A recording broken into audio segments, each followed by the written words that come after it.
Jacob learned that there was grain in Egypt. So he said to his sons, "Why do you look at one another?" And he continued, "Behold, I have heard that there is grain in Egypt. Go down there and buy some for us, that we may live and not die." Then Joseph's 10 brothers went down to buy grain in Egypt. But as for Benjamin, Joseph's brother, Jacob did not send him with his brothers, for he said, "Lest some misfortune befall him." So the sons of Israel came to buy grain among others who also came, for there was famine in the land of Canaan.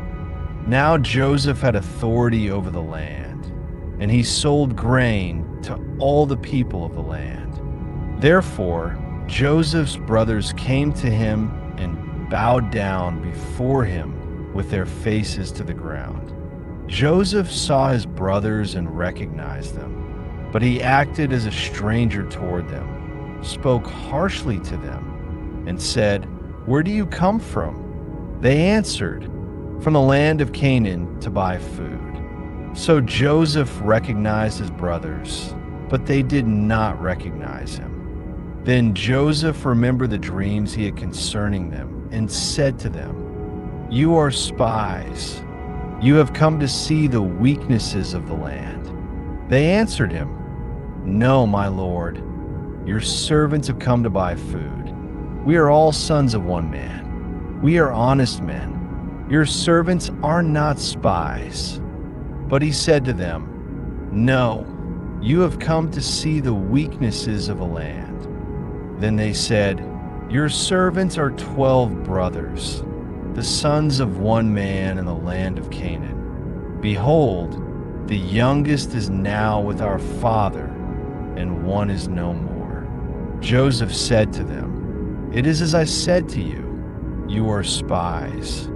In this way, you shall be tested.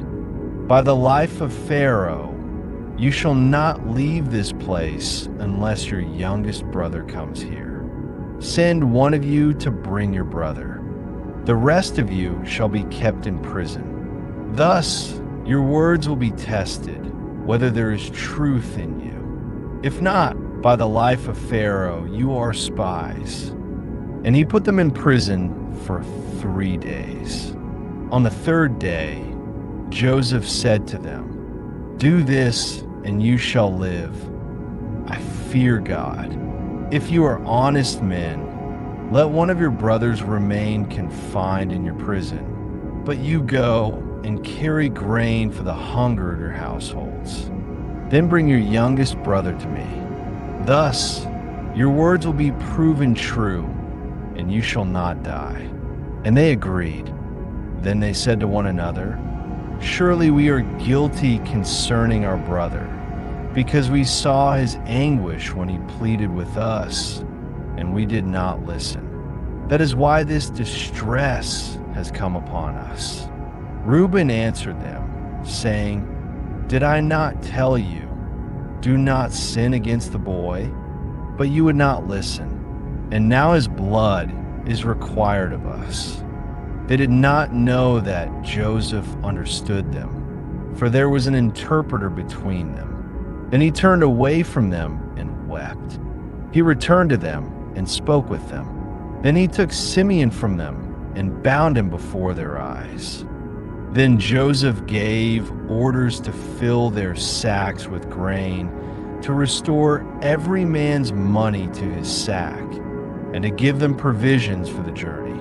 And thus it was done for them. They loaded their grain on their donkeys and departed from there. Now, at a place where they lodged for the night, one of them opened his sack to give fodder to his donkey and saw his money at the mouth of the sack. So he said to his brothers, "My money has been restored, and here it is in my sack." Then their hearts failed them, and they were afraid, saying to one another, "What is this that God has done to us?" When they came to Jacob their father in the land of Canaan, they told him all that had happened to them. "The man who is the Lord of the land spoke harshly to us, and took us for spies of the land. But we said to him, We are honest men, we are not spies. We are 12 brothers, sons of our father. One is no more, and the youngest is now with our father in the land of Canaan. But the man, the Lord of the land, said to us, By this I will know that you are honest men. Leave one of your brothers with me. Take grain for the famine of your households, and go.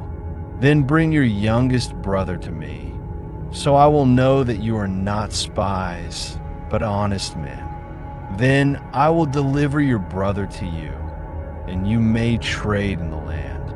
As they emptied their sacks, each man found his bundle of money in his sack. And when they and their father saw their bundles of money, they were afraid.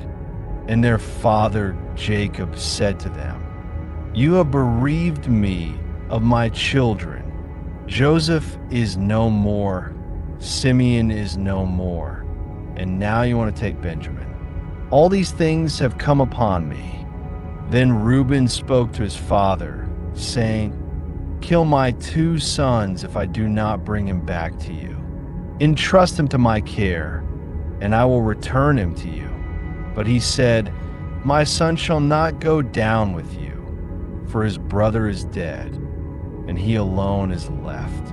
If some calamity befalls him on the journey you are taking, you will bring down my gray hairs with sorrow to the grave.